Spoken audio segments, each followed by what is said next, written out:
Eduardo Malaki Jr., ang aking apo.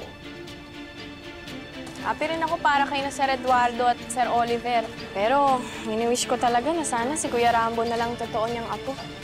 Riley, wag mo na ipilit. Kasi hindi naman talaga ako ang tunay na apo. Si Oliver. Paano po kung mabuko tayo? Delikado po itong ginagawa natin. Huwag mo akong suwagin. Pinapaalala ko sa'yo na kung hindi kita kinupkop nung mamasakar ang buong pamilya ni Eduardo, eh pati ikaw, patay na rin. Huwag ka na mag-inarte, Ate Aileen. Alam mo ba kung magkano ang bibigay sa atin dito? 1,000,000. Binigyan kita ng espesyal na mamahaling pintas. Suot mo yun nung nawala ka. At yun na magpapatunay na ikaw talaga yung apo. Guada, nasaan nga pala yung kwintas mo?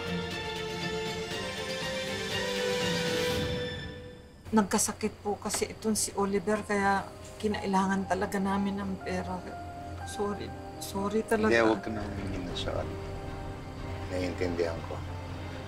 Ang importante, nandito ang apo.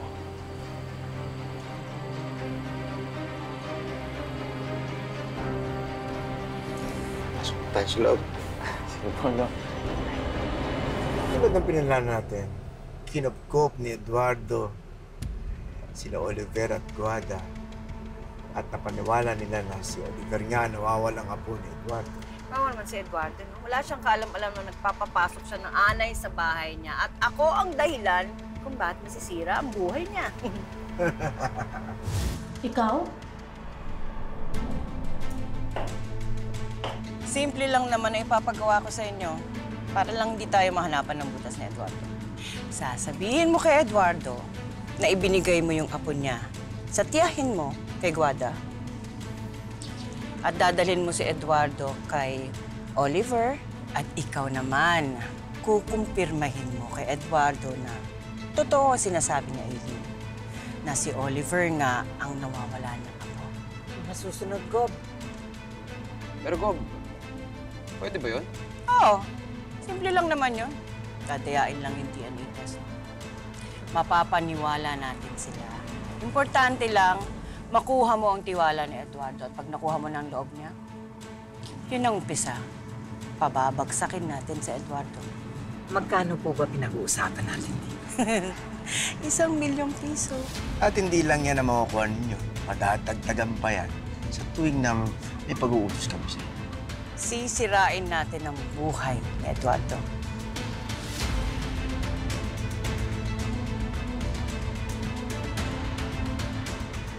Para sa pagpeki mo ng DNA result. Good job. Tingnan mo nga naman ang ginagawa ng pera, no? People go crazy and do foolish things for money because they feel oppressed. At ngayon, paniwalang-paniwala si Eduardo na si Oliver nga ay nawawala niyang apo. At ngayon, pag naging successful si Oliver na makuha ang loob ni Eduardo, ano na magiging next winning strategy natin? We go for the kill.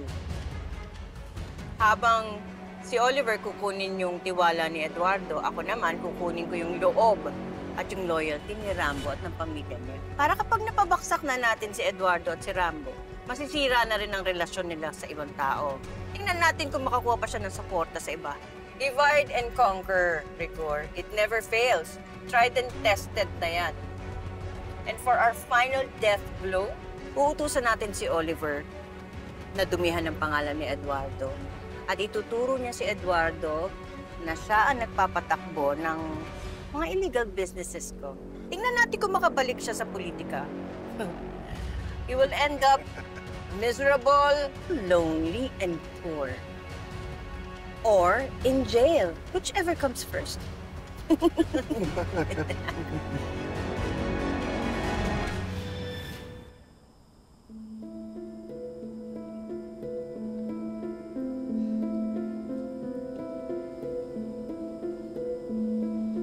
Ganda naman yan! Balik mo sa akin yan! Ganda! Balik mo sa akin yan. Balik sa'yo. Ha? Ganda! Balik mo sa akin yan. Balik. Ito. Oh, kunin mo, kunin mo, kunin mo. Kunin mo, oh. Kung makuha mo. Sabi ko ni Buro. Pato. Sino nagbigay sa'yo ito? Si Lolo?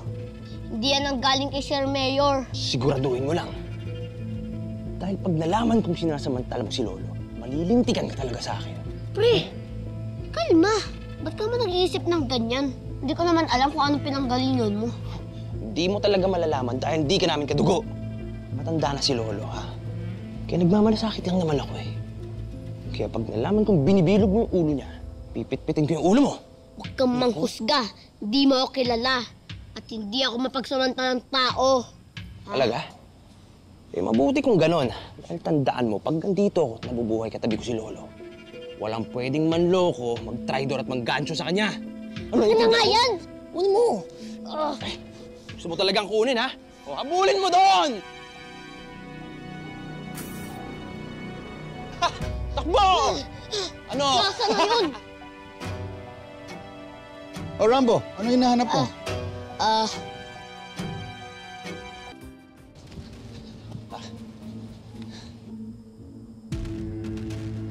Lo, ito kasing si Rambo. Hinahanap namin yung peke niyang kwintas.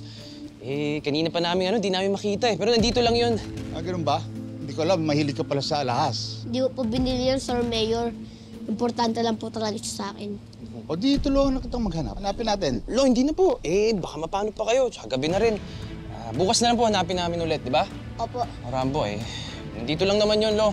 Lo, gusto mo upo muna tayo doon? Sige. Kung pagod din kayo sa meeting di avance ni Rambo, Sige po.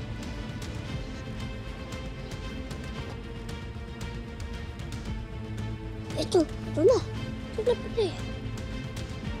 Oh, kita mo na. Apa, Sir Mayor.